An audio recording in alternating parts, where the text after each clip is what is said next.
학생부에 결혼한 학생들이 많아가지고요. 예, 결혼 안 한 학생들도 많아졌으면 좋겠습니다. 예, 교사들이 함께 해줬는데요. 우리 학생들이 가득 채워져서 또 하나님 앞에 찬양하는 그날이 있으면 좋겠습니다. 광고 말씀부터 좀 드리겠습니다. 오늘 예배 마치고 나면은요, 우리 임직식을 위해서 조금 준비해야 될 필요성들이 있는 게 있는데, 우리 화장실하고 그 뒷 정원이 너무 이렇게 그 풀들이 나 있고 정리가 안 돼 있는 상태에 있습니다. 그래서 1, 2, 3 남전도에서 오늘 그것들 좀 정리해 주시고 또 청소해 주시기로 이렇게 말씀이 나눠진 것 같습니다. 우리 임직준비위원회에서 광고 부탁드리는 것인데요. 같이 함께 수고해 주시면 감사하겠습니다. 그리고 돌아오는 토요일 날 교회 청소를 하시게 되는데, 그때 보니까 이제 7, 8 구역이 함께 하고 있는데요. 뭐 다른 분들도 같이 전도하러 오실 겸 해서 좀 일찍 오셔서 같이 섬겨 주셔도 좋겠고요. 일남전도회하고 일여전도회가 전도하는 주간으로 또 되어 있습니다. 그때 일남전도회, 일여전도회에서 좀 더 오셔서 마음을 좀 같이 나눠주시면 좋을 것 같습니다. 그래서 조금 더 세밀하게 청소할 수 있도록 그렇게 섬겨주시면 감사하겠습니다. 오늘 말씀 이제 살펴보겠습니다. 여러분, 결혼하는 그 결혼 생활 가운데 부부간에 있어서 가장 중요한 게 무엇이라고 생각합니까? 예? 우리 한번 옆에 계신 분한테 한번 물어보세요. 부부 생활에 제일 중요한 게 뭔 것 같습니까? 우리 학생들끼리는 막 얘기하면 되고, 예? 예. 우리 결혼하신 분들, 예. 부부간에 정말 중요한 게 무엇인가? 예? 뭐 제가 이미 여쭤본 바에 의하면 신뢰입니다. 뭐 이렇게 얘기하시는, 믿음입니다. 이렇게 얘기하시는 분들이 있더라고요. 한번 또 물어보세요. 아직도 신뢰가 있고 믿음이 있습니까? 예? 예, 그러면 대부분 보면 믿음과 신뢰가 있어요. 믿음과 신뢰가 있습니다. 근데 아직도 사랑하고 사십니까? 그러면 대답을 안 하시더라고요. 대답을 잘 안 하세요. 막 피하시려고 그래요. 예? 사랑이라고 하는 것이 사실은 있는데 다른 방식으로 표현되는 것인데, 우린 그걸 사랑이라고 모르는 것 같아요. 분명히 사랑이 있는데 말이죠. 여러분, 이러한 그 사랑, 신뢰, 이러한 내용들을 유지시켜 줄 수 있는 게 뭐냐면 순결함입니다. 요새 그냥 깜짝 놀랐죠? 예? 깜짝 놀랐습니다. 송중기 씨가 왜 이혼을 하게 되었을까? 뭐 이런 거에 대해서 굉장히 그 관심들이 많이 있더라고요. 도대체 왜 이혼을 했을까? 이것이 하나의 지난주에 있었던 우리나라에서 많은 사람들이 회자되었던, 그죠? 입속에 회자되었던 이야기들 중에 하나였을 것입니다. 뭐 남의 사생활을 이야기하고 싶지도 않고 그런데 뭔가가 하여튼 뭐가 있으니까 이제 또 그런 헤어짐이 있는 것인데요. 여러분, 이제 이러한 것에서 가장 중요한 게 있다면 정절이죠. 순결함을 유지하는 것이 상당히 중요한 것입니다. 오늘 우리가 그 소아시아 7교회의 내용들을 살펴보고 있는데, 오늘 특별히 두아디라 교회에 대해서 말씀을 읽었습니다. 이 두아디라 교회는 사실은 여러 교회들보다 가장 작은 교회입니다. 그리고 도시 자체도 작습니다. 어떤 연약함을 가지고 있는 그러한 교회일 수 있는 것입니다. 이 두아디라 교회의 형편이 지금 우리가 같이 질문을 던지면서 나누었던 그런 어떤 거룩함, 정절, 순결함하고 관계된 그런 내용들이 기록되어져 있습니다. 두아디라의 그 도시가 가지고 있는 특징이 있다면, 군사 요충지로서 철제 군사 물품들이 이렇게 많이 있었다고 합니다. 그래서 많은 대장간들이 존재했었다, 이렇게 이야기합니다. 그러면서 동시에 염색, 직조, 이런 그 섬유, 이러한 산업이, 이러한 장사가 활발하게 이루어졌던 그런 도시였습니다. 여러분, 그 사도행전 16장에 가서 보시면 빌립보 성에서 바울이 처음 만난 사람이 누구입니까? 예? 그런 걸 왜 나한테 물어보냐고요? 예. 그 루디아입니다. 루디아가 이제 바울과 더불어서 이제 빌립보 교회를 세워가는데요. 이 루디아가 직업이 있었습니다. 무엇이었죠? 예, 자주장사라, 옷감장수라고 이야기하고 있습니다. 이 사람이 두아디라 출신입니다. 그러니까 두아디라라고 하는 이 지역 자체가 굉장히 이 옷감이라든가 이 섬유에 유명했던 그런 지역입니다. 오늘날로 하면 우리 대구 정도쯤 되는 거 아닌가 싶습니다. 그런데 여러분 이러한 그 상업이 이렇게 왕성한 지역은 하나같이 무엇이 있었냐면 무역조합이라는 게 있었어요. 그래서 그걸 길드라고 이야기하고 있습니다. 길드 조직이 있었습니다.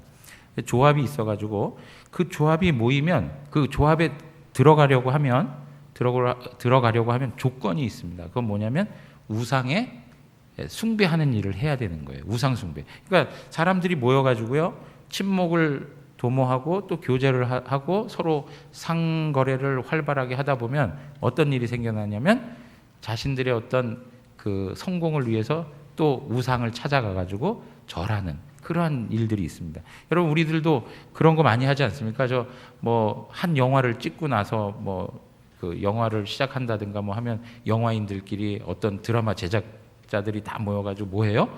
고사 지내고 하는 것처럼 그런 것이 하나의 그냥 그 풍습처럼 그 지역 가운데 있었다는 것이죠. 이러한 지역의 우상으로서 대표적인 우상이 누구냐면 제우스의 아들이었던 아폴로가 아주 이 지역의 수호신으로 있었습니다. 그리고 우리가 1세기에 지금 소아시아 지역에 항상 빼놓지 말고 기억해야 될 게 무엇이냐면 항상 그때 당시에는 황제 숭배가 있었다는 거예요. 로마 황제를 향한 숭배 의식이 항상 있었다는 것이죠. 그러니까 황제는 어떤 입장이냐면 신의 아들이 되는 거예요. 신의 아들이 되는 것입니다. 자, 이러한 그 두아디라 도시가 가지고 있었던 나름대로의 어떤 문화, 어떤 분위기가 이렇다는 것을 좀 말씀드리면서요. 오늘 이러한 두아디라의 지역에 있었던 교회에 우리 주님이 말씀하십니다. 근데 말씀하시는 주님에 대해서 표현하는데 우리 18절 한번 다 같이 읽어보실까요? 두아디라 교회의 사자에게 편지하라. 그 눈이 불꽃 같고 그 발이 빛난 주석과 같은 하나님의 아들이 이르시되, 그렇게 표현합니다. 여러분 여기서 우리가 소아시아 7교회를 이야기할 때 말씀하시는 분에 대한, 즉 예수 그리스도에 대한 묘사가 다 틀립니다. 그 묘사가 그냥 사도 요한이 생각나는 대로 한 게 아니라 의도적인 의미가 다 담겨 있어요. 무슨 얘기냐면 두아디라 지역과 혹은 두아디라 교회와 관계된 측면에서 말씀하시는 분을 설명해 가고 있다는 거예요. 자, 여기에 보면 그 눈이 불꽃 같고 그 발이 빛난 주석과 같은 하나님의 아들이라 이렇게 얘기합니다. 하나님의 아들이라고 하는 이 표현을 다른 데서 사용하지 않습니다. 여기에서 사용합니다. 왜 하나님의 아들이라고 이렇게 이야기했을까요? 지금 말씀하고 있는 이가 바로 하나님의 아들이라 이렇게 얘기한 것은 지금 좀 전에 말씀드렸지만 두아디라가 주신으로 섬겼던 게 누구라고요?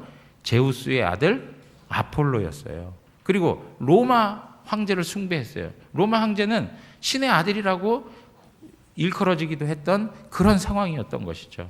그러니까 우상들이 진짜 하나님의 아들이 아니고, 그죠? 아폴로라든가 이런 황제가 정말 신의 아들이 아니라 진정한 하나님의 아들은 누구라는 거예요?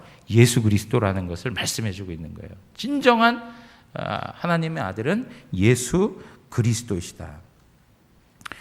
이러한 예수 그리스도는 불꽃 같은 눈을 갖고 계시고 빛난 주석을 이렇게 주석과 같은 발을 갖고 계시다 이렇게 얘기해요. 이게 뭡니까?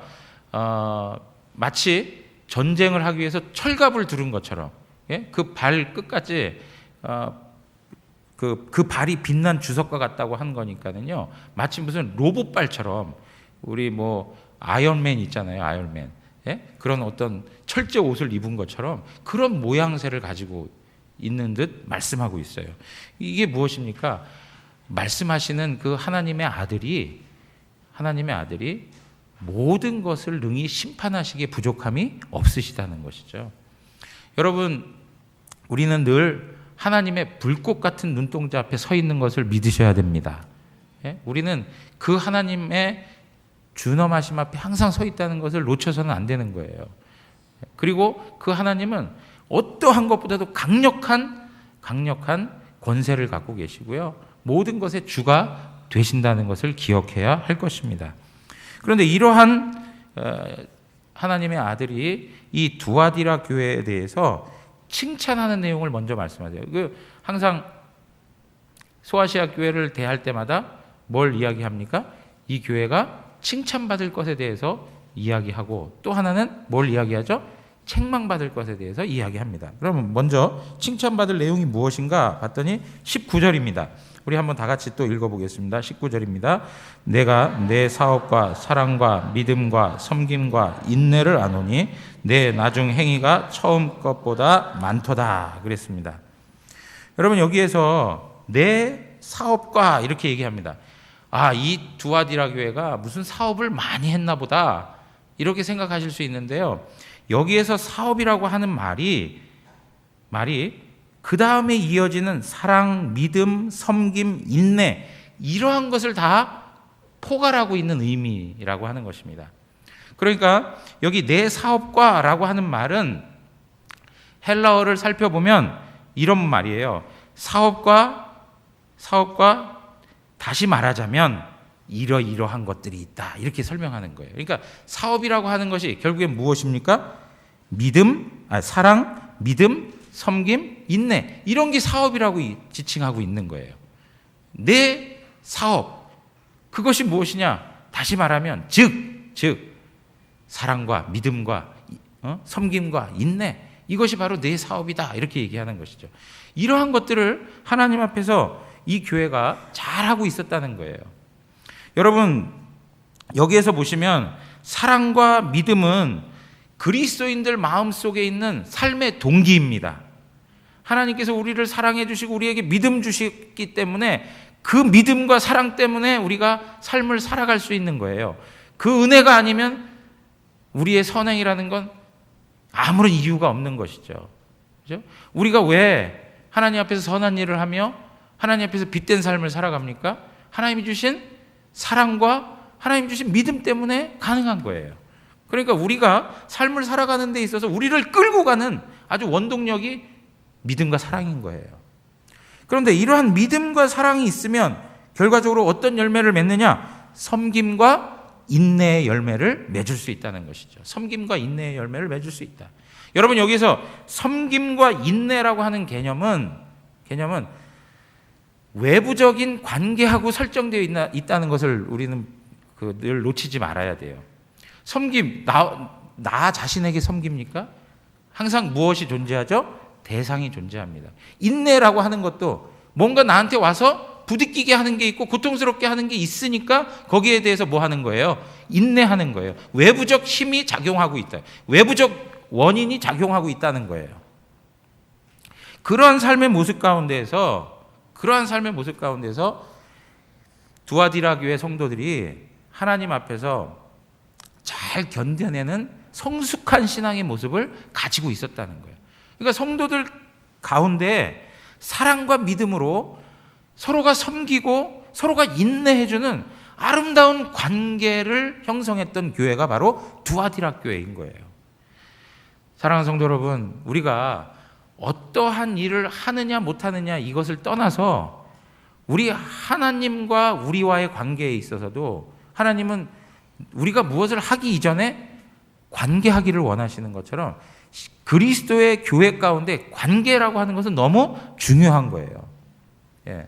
그래서 여러분, 우리 자신의 신앙이 어디에서 확인되는 거냐면요, 나 혼자 있을 때 확인되는 게 아니고요, 관계 안에서 내 신앙이 확인되는 거예요.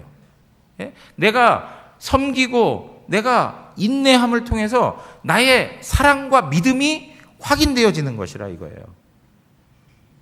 내가 그러한 부분에 있어서 관계적 측면에서 하나님 앞에서 감당을 못한다? 그러면 내 안에 있는 믿음과 사랑에 대한, 하나님의 사랑과 믿음에 대한 내용들을 다시 한번 점검해 볼 필요가 있는 거죠. 계속 말씀드리지만 참된 믿음이 있어야 참된 행위가 나올 수 있는 것이죠.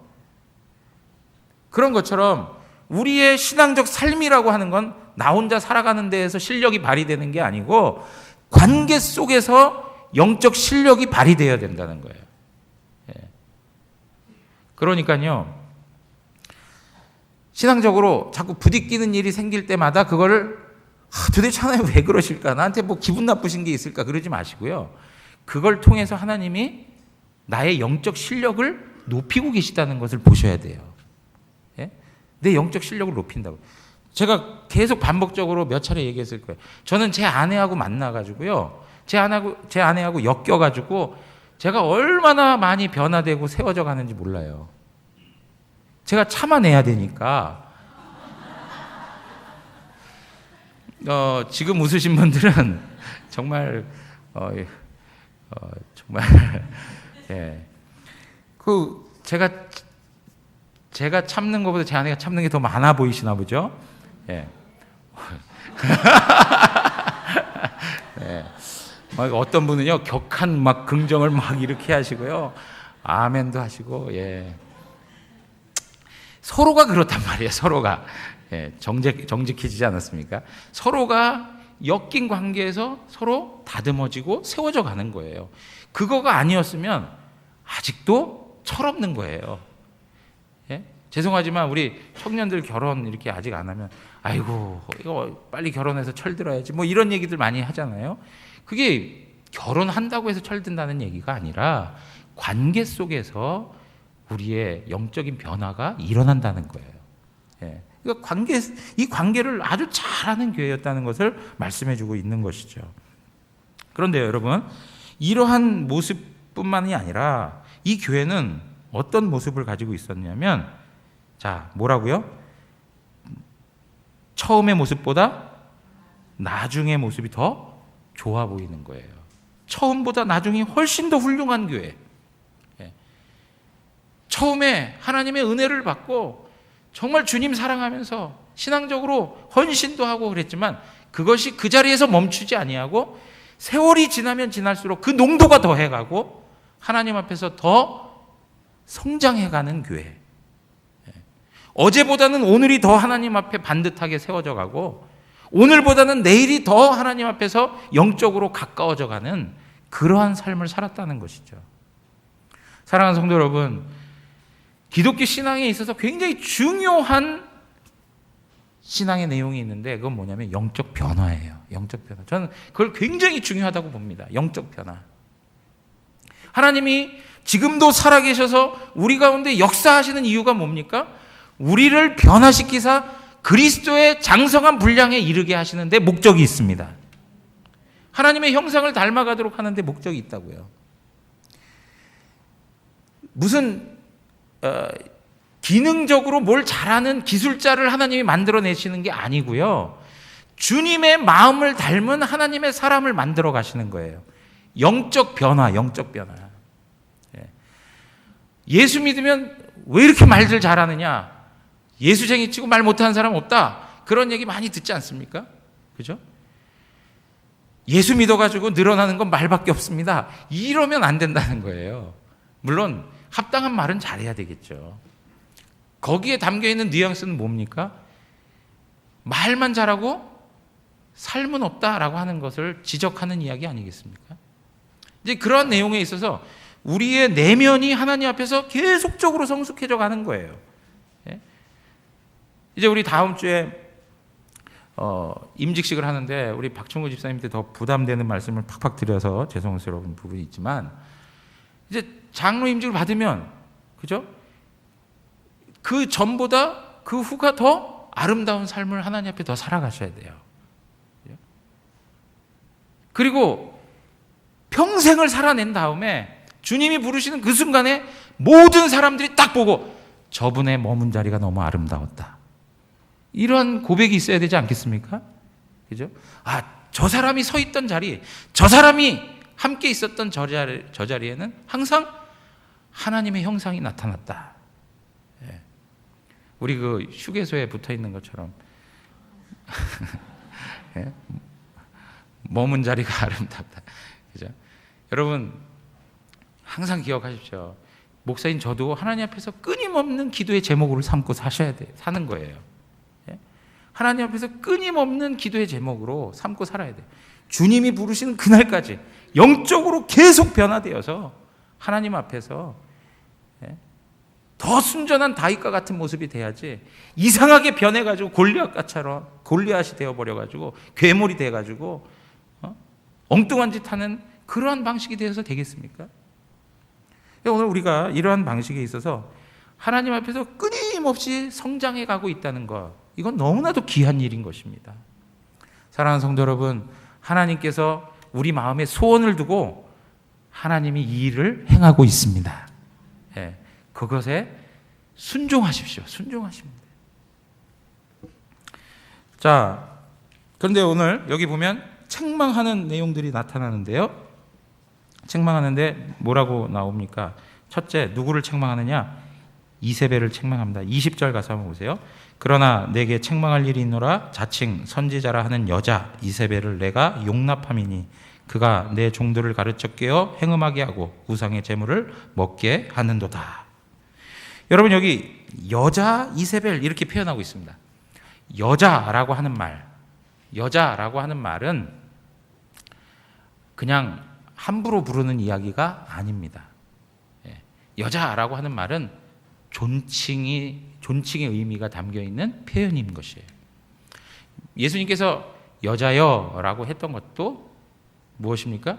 아니, 어떻게 예수님이 어머니한테 그렇게 함부로 여자여 이렇게 얘기할 수 있을까? 그렇게 생각하는데 그것이 아니라 아주 존칭적 의미를 담아서 부른 것입니다.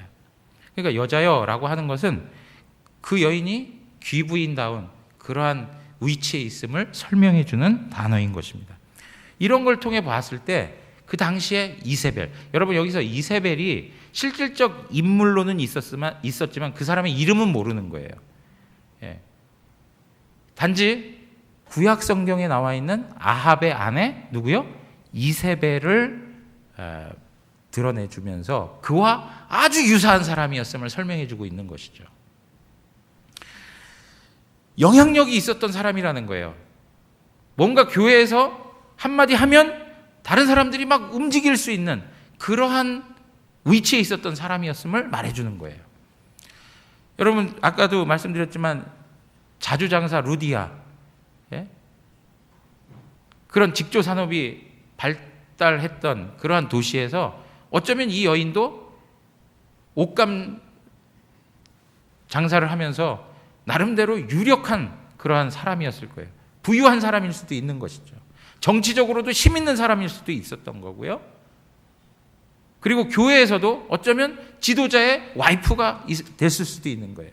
오늘날로 말하면 뭐 정말 개척 때부터 교회를 섬기면서 오래도록 그 교회에서 생을 다 보내고 말 한마디면 모든 성도들이 다 영향을 받을 수 있는 그런 위치에 있는 여인. 그런데 이 여인이 바른 것을 전해주고 좋은 영향력, 선한 영향력을 끼치면 좋을 텐데 그것이 아니라 어떻게 해요? 잘못된 가르침을 주었다는 거예요. 잘못된 가르침. 어떤 가르침입니까? 아까도 말씀드렸지만 그 무역조합, 길드라고 하는 것에 어쩌면 소속돼 있고 거기서 굉장히 힘이 있는, 파워가 있는 여인일 수도 있는 것이죠. 그럴 때 보세요. 내가 거기에서 우상을 숭배하지 아니하고 그들과 함께하지 않으면 그리스도인들에게는 어떤 어려움이 찾아오는 것이냐? 어떤 어려움이 찾아오는 것입니까? 경제적인 고난, 경제적 가난함이 찾아오는 거예요. 그리고 사회에서는 어떻게 돼요? 완전히 왕따가 되어버리는, 고립되어버리는 거예요. 사회에서 고립당하고 경제적으로는 완전히 극심한 가난을 경험할 수밖에 없는 그러한 현실 속에서 살아가는 거예요. 그러다 보면 어느 한 사람이 아주 유력한 지위 위치에서 이야기를 하는 것이죠. 괜찮아. 거기 들어가가지고 뭐 그 우상의 제물 좀 먹으면 어때? 그리고 그 우상 앞에 한번 절하면 어때? 그거 진짜 실질적으로 진짜 하나님 아니잖아. 우리 다 알잖아. 그냥 한 번만 고개 숙이면 되는데 왜 그걸 못해? 이제 이러한 방식으로 성도들을 세상과 타협하게 만드는 일을 행하는 거예요. 여러분, 그 당시에 우상 숭배가 항상 있었던 곳에는 무엇이 항상 따라왔냐면 행음하는 일들이 있었어요. 여인들과 간음하는 일들이 생겨났다고요. 그러니까 그리스도인으로서는 그 길드라고 하는 그 조직에 들어갈 수가 없는 거예요. 하나님을 섬긴다는 그것 때문에 모든 것을 다 내려놔야 되는 거예요. 삶의 권리를 다 포기해야만 하는 그런 처지에 있는 거예요. 그런데 거기에서 굉장히 힘이 있고 나름대로 지도급에 있는 한 여인이 그렇게 할 필요 없어. 거기에 동참하고 거기 참여해. 그것도 괜찮은 일이야. 하면서 사람들의 마음을 세상적으로 우상 숭배로 기울이게 만들고 행음하도록 만들었다는 거예요. 하나님 앞에서 순결하고 순수한 신부로서의 삶을 살아가야 되는데 그런 것들을 잃어버리게 만드는 일을 행했다는 것이죠. 마치 누구처럼요? 아합의 아내 이세벨처럼. 여러분, 아합은 아주 북이스라엘의 악한 왕이었습니다. 그의 아내가 바로 시돈 사람 이세벨인데 그 여인이 들어와 가지고 바알을 섬기는 일을 활짝 열어놔 버렸어요. 그래서 모든 사람들이 다 바알을 섬기는 일들이 생겨나기 시작했어요. 그리고 하나님의 선지자들을 어떻게 했습니까? 죽이고 핍박하는 일들이 있었습니다. 그럴 때에 엘리야가 나 혼자만 남았구나 라고 하는 그런 생각들을 할 정도로 모든 사람들이 다, 여러분, 바알과 아세라 선지자 몇 명이요? 850명, 그죠? 그들과 1대 850대 대결을 할 만큼 모든 사회가 다 우상숭배로 넘어갔던 그런 시대였습니다. 이러한 일들을 지금 두아디라 교회에서 이 한 여인이 그 역할을 감당하고 있다는 것입니다. 사랑하는 성도 여러분, 저는 계속 말씀드리지만 우리 기독교 신앙의 현재적인 입장에서 가장 큰 영적 도전 세력은 세속화입니다. 세속화. 세상과 타협하는 일이야말로 가장 무서운 일이라는 것을 우리는 알아야 돼요. 여러분, 대구 영안교회 성도라면 항상 그것을 염두에 두고 살아갔으면 좋겠습니다. 우리가 먹고 사는 일 때문에, 우리가 우리의 삶의 쾌락 때문에, 우리가 우리 자신을 높아지고 세상에서 인정받고 세상에서 힘을 얻으려고 하는 그런 것 때문에 세상과 타협하고 세상과 짝하고 세상하고 함께 동행하는 그러한 삶을 살아가는 것은 하나님의 교회를 좀먹는 것뿐만 아니라 하나님의 교회를 완전히 망가뜨리는, 무너뜨리는 그런 사탄적 행위라는 것을 우리 알아야 되는 거예요. 여러분, 계속 보십시오. 지금 현대 시대 속에서는 끊임없이 우리의 삶의 상황을 가지고 우리의 어떠한 그 변명거리를 계속 만들어냅니다. 핑계거리를 계속 만들어내요. 하나님 앞에 주일 성수하는 문제도 그렇습니다. 그리고 하나님 앞에 10의 1조를 하면서 주님의 주권을 고백하고 주님을 인정하는 그 신앙의 고백들이 점점점 사라져가는 그러한 시대.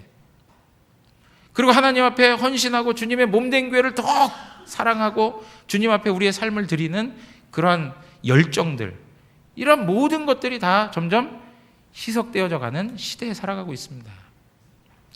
저는 이민교회에서 교회를 섬기고 목회를 하는 그런 과정들을 좀 경험하다 보니까 이런 부분에 더 민감한 생각들이 들어오는 것입니다. 여러분, 이민교회가 왜 이렇게 영적으로 어려울까? 교인들이요. 자, 한번 보실래요? 우리 교회만 해도요. 내가 하나님 앞에서 한 교회를 딱 섬기면 그냥 웬만하면 쭉 섬기잖아요. 그리고 뭐 한두 교회 정도 이렇게 뭐 어떤 여러 가지 사건으로 인해서 일들로 인해서 그렇게 교회를 섬기면서 있는데, 이민교회는요 한 사람 인생에 수도 없이 교회를 옮겨가는 일들이 생겨나요. 제가 아는 어떤 분 이야기인데요, 단 5년 안쪽에 있는데 벌써 4교회인가를 옮겼어요. 4교회를 우르르 옮겨갔다가 우르르 빠져나오고 그런 일들이 반복적으로 일어나요.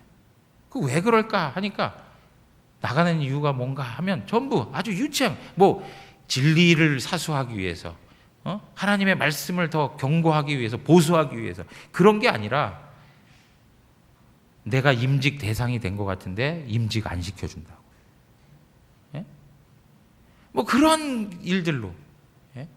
왜 그런가 봤더니, 여러분 그 이민교회는요 교회에서만 한국 사람들 만나잖아요. 그리고 교회에서 김치를 먹을 수 있고 교회에서 한국말을 편안하게 할 수가 있어요.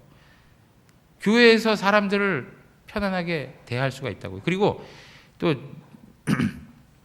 뭐가 있냐면, 한국에서요 엄청난 엘리트들이 있어요. 예. 쉽게 얘기하면 뭐 경기고등학교 서울대 나와가지고 이렇게 계신 분들이 있다고요.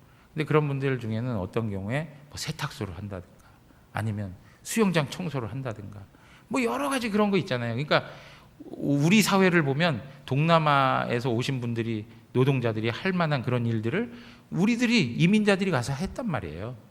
그러니까 그런 사회에서 나라고 하는 그 존재에 대해서 인정해 주는 것이 쉽지 않잖아요. 뭐 누가 알아주겠어요, 그죠? 근데 어디서 알아줘요? 교회 오면 알아줘요. 교회 오면 그래요? 경기고등학교 출신이세요? 누구 친구가 누가 친구분이세요? 수도 없이 이야기해요. 수도 없이. 제 친구가 김우중인데요. 제 친구가 뭐 정치 누구 총리인데요. 뭐 이야기 수도 없이 해요. 그러니까 그러한 자리에서만 인정받을 수 있는 게 있는 거예요. 그리고 그런 곳에서만 양복을 입고 올 수 있어요.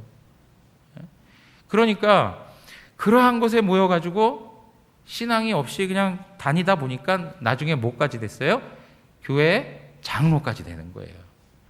그래서 신앙도 없는 분들이 모여서 뭔가를 결정하고 하니 교회가 어디로 가겠어요? 말씀을 지키고 말씀을 붙잡고 영적 전쟁에서 하나님 말씀대로 순종하는 삶으로 가야 되는데, 그러한 것하고는 관계없는 거죠. 사랑하는 성도 여러분, 우리가요 두아디라 교회가 책망을 들었던 그러한 책망을 들을 수 있는 여지가 우리에게도 있다는 것을 기억하셔야 돼요. 이것을 쉽게 생각해서는 안 되고요, 어떠한 일들이 있어도 하나님 앞에서 정말 철저하게 진리를 붙들고 살아가겠다는 그러한 결단을 가지고 하나님 앞에 나가야 될 줄 믿습니다. 우리 대구영안교회 하나님 중심, 하나님 중심, 말씀 중심, 교회 중심, 이러한 의식들을 가지고요 하나님 앞에서 이 시대를 좀 외롭지만 고독한 부분도 있고 어떤 부분에서 다른 사람들이 인정해 주지도 않지만 하나님 앞에서 감당하는 은혜가 있기를 원합니다. 여러분, 교회에 관한 여러 가지 섬기는 일들 가운데서도 세상적인 것들 그대로 도입해가지고, 제가 그런 말씀도 드린 적 있죠. 목사 자신도 사꾼 목자가 돼야 되지 말아야 되지만 성도님들도 목사를 사꾼으로 만들면 안 돼요. 어느 교회에서 교인들이 갑자기 좀 늘어나고 성장을 하니까 당회원 중에 한 분이 와서, 목사님, 우리 교육자님들한테 인센티브를 좀 드려야 되겠는데. 그러면 반대로 생각해 보자고요. 교회가 좀 줄어들고 그러면 어떻게 하겠다는 거예요? 그러한 논리로 교회를 섬기려고 하는 생각들, 이런 것 하나하나가 목사 자신도 사꾼 목자가 되지 말아야 되겠지만 성도들도 교회도 목사를 사꾼 목자로 만들지 말아야 되는 거예요. 이런 세상적 원리들이 교회 내에 계속 들어와요. 하나님 앞에서 우리 주일 성수하는 거 얼마나 엄격했습니까? 저는 우리 대구 영안교회 너무 감사한 것이요. 우리 오후 예배 이렇게 하나님 앞에서 예배하면서 이 시간들을 보내고 있다는 것 자체는 우리 대구 영안교회가 하나님 앞에 참 귀하게 하나님 모실 만한 일들이고요. 다른 부분에 있어서 참 모범적인 교회라고 저는 생각해요. 하나님께서 우리에게 주신 이런 귀한 가치들을 하나님 앞에서 잘 지켜갔으면 좋겠어요. 근데 얼마나 핑계댈 게 많습니까? 얼마나 별명할 게 많아요. 세상적인 이유를 가지고 설명할 게 얼마나 많냐 이거예요. 그런데 문제는 뭐냐? 영향력을 끼칠 수 있는 분들이 그러니까 문제가 있다는 거예요. 초신자들이 얘기하면 상관없어요. 초신자니까. 그런데 누가 얘기해요? 20년, 30년 신앙생활 하신 분들이 한마디 탁 한다고요. 야, 그렇게까지 열심으로 할 필요 없어. 나도 다 해봤는데 그거 다 헛거야. 주일 한번 그거 빠졌다고 하나님이 뭐 그렇게 진노하시겠냐? 나도 한 번씩 빠져봐도 절대 그런 하나님 아니야.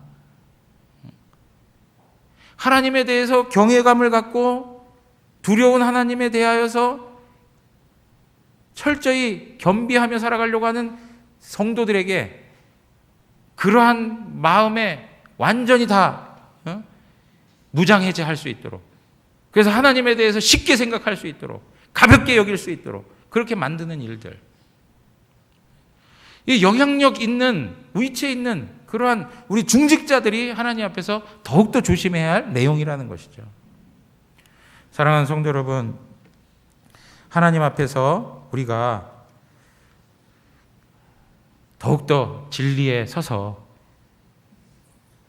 하나님의 말씀을 부여잡는 그 싸움을 계속적으로 해나가시기를 바랍니다. 계속적으로. 자, 여기 보면 두 번째 문제가 있는데요. 21절에 또 내가 그에게 회개할 기회를 주었을 때 자기의 음행을 회개하고자 하지 아니하는도다 그랬어요. 주님께서 회개할 기회를 줬다고 그래요. 그죠? 그런데 회개합니까? 안 합니까? 회개하지 않아요. 이게 문제예요. 이게 문제라는 거예요. 여러분, 우리가 잘못할 때 있습니다. 인간의 죄성 때문에 넘어질 때도 있고 연약할 때 있습니다. 그리고 하나님 앞에서 실수하고 범죄할 때 있습니다. 그것도 중요한 문제겠지만 더 중요한 건 뭐냐면 하나님 앞에 회개하지 않는 게 중요한 거예요. 이게 문제인 거예요. 이게 죄를 안 짓는 것도 중요한 문제예요. 그러나 회개하는 것, 이거 훨씬 더 중요한 거예요. 강팍해가지고 아무리 하나님의 말씀이 들려지고 주변의 상황들을 통해서 하나님이 말씀해 주셔도 깨닫지 못하고 그냥 그 고집 내세우고 살아가는 그런 모습들, 하나님 앞에서 진정으로 회개가 필요하다 이렇게 말씀하고 있는 것이죠. 왜냐하면 22절 23절 한번 읽어보겠습니다. 다 같이 한번 읽겠습니다.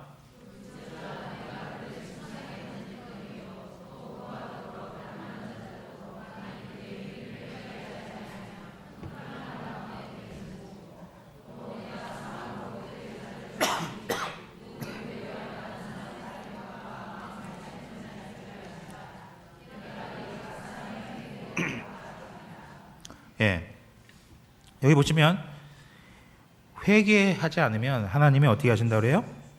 심판하신다 이렇게 말씀하고 있습니다. 하나님이 심판하신다. 하나님이 그를 침상에 던지겠다. 여러분, 여기 침상에 던진다는 말은 하나님께서 질병을 가지고 다스리겠다는 거예요. 질병을 가지고 징계하겠다는 거예요. 여러분, 우리가 병이 들었다고 해서 전부 다 하나님의 징계라고 보기는 어렵습니다. 우리가 세월이 흘러감에 따라 자연스럽게 그 병에 걸릴 수 있습니다.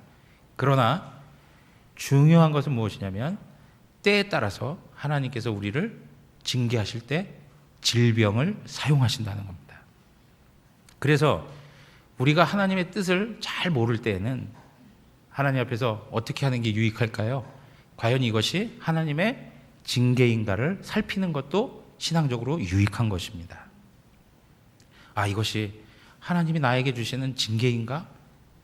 그렇다면 하나님 앞에서 회개해야 된다는 것이죠. 그리고 어떻습니까? 환난 가운데 던지겠다. 환난 가운데 던지겠다. 그런데 더 중요한 건 뭐냐면 하나님이 어떤 분이냐, 이걸 우리가 알아야 되는데요. 23절에 보니까 나는 사람의 뜻과 마음을 살피는 자인 줄 알지니라 그랬습니다. 사람의 뜻과 마음을 살피시는 분, 불꽃 같은 눈동자로 우리를 보시고 우리의 모든 것을 살피시는 하나님이시다. 우리가 어떠한 속임수를 가지고 하나님 앞에 서도, 우리가 어떤 궤변을 늘어놓고 변명과 핑계를 대어도 하나님 그분을 속일 수가 없습니다. 아담과 하와가 범죄하여 자신들을 숨겼지만 그들은 결국 하나님 앞에 드러날 수밖에 없었습니다. 사랑하는 성도 여러분, 하나님 앞에서 얕은 수를 쓰면 안 돼요. 하나님 앞에 정직한 것이 살아가는 방법입니다.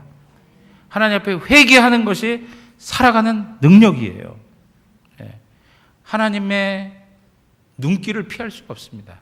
우리는 하나님의 심판대 앞에서 하나님의 눈을 마주대하여 하나님 앞에서 심판을 받을 때가 있어요. 그러므로 우리가 하나님 앞에 선다는 것, 이것을 소홀히 여기지 마십시오. 하나님이 우리의 마음을 다 살피신다는 것, 하나님 앞에서 내가 행하는 모든 것 여러 가지 변명되지 마십시오. 그 중에 그 중심 마음에 무엇이 있는가, 그것을 하나님 앞에서 정직하게 알아보시라 이거예요.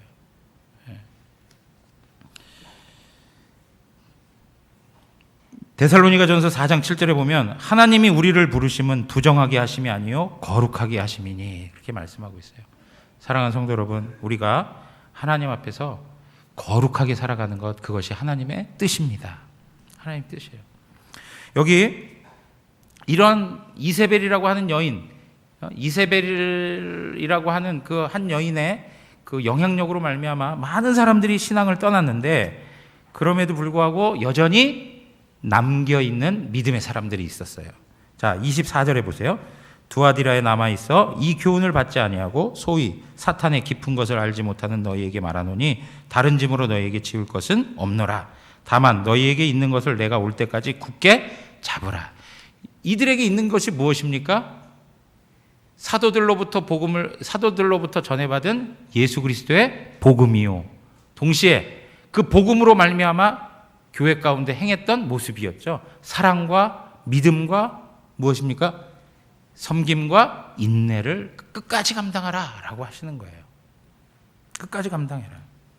그러면 그들에게 주는 그들에게 주는 복이 무엇입니까? 26절, 27절 이렇게 쭉 말씀하고 있습니다. 28절까지 그들에게 주는 복은 만국을 다스리는 권세를 주겠다. 만국을 다스리는 권세를 주겠다. 사랑하는 성도 여러분, 만국을 다스리는 권세를 먼저 부여받으신 분이 예수 그리스도이십니다. 그리고 예수 그리스도와 연합된 자들, 예수 그리스도와 하나가 된 모든 성도들에게 동일한 은혜를 허락해 주십니다. 우리 디모데 후서 2장 가서 한번 찾아보겠습니다.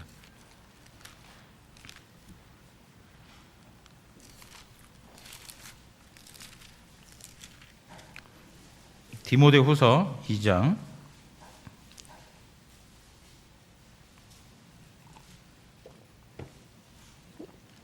11절 12절 다 같이 읽겠습니다. 미쁘다 이 말이여, 우리가 주와 함께 죽었으면 또한 함께 살 것이요 참으면 또한 함께 왕노릇 할 것이요 우리가 주를 부인하면 주도 우리를 부인하실 것이라. 사랑하는 성도 여러분, 주님과 함께 왕노릇하고 있는 것입니다. 그리고 앞으로 영원히 주님과 함께 왕노릇 할 것입니다. 이러한 은혜를 주신다고 그랬어요. 끝까지 견디는 자들, 끝까지 하나님 말씀 붙들고 굳게 잡으며 살아가는 성도들에게 하나님께서 주시는 위로인 것이죠. 우리 대구 영안교회 모든 성도들이 이러한 권세를 누리고 있다는 것을 확신하십시오. 이 세상에서는 연약한 자가 될 수 있습니다. 그 당시 두아디라 교회 성도의 입장에서 보면 세상에서 고립되고 그리고 경제적으로 극심한 가난 가운데 있었지만 그들은 모든 만물을 다스리는 권세를 가진 자들이었습니다. 오늘도 마찬가지인 것이죠. 세상에서 우리가 득세할 수 없습니다.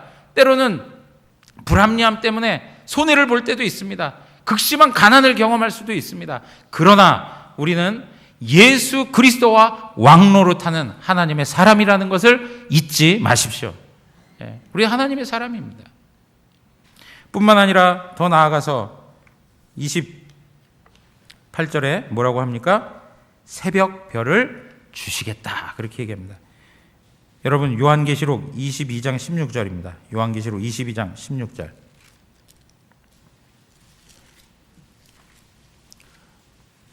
요한계시록 22장 16절.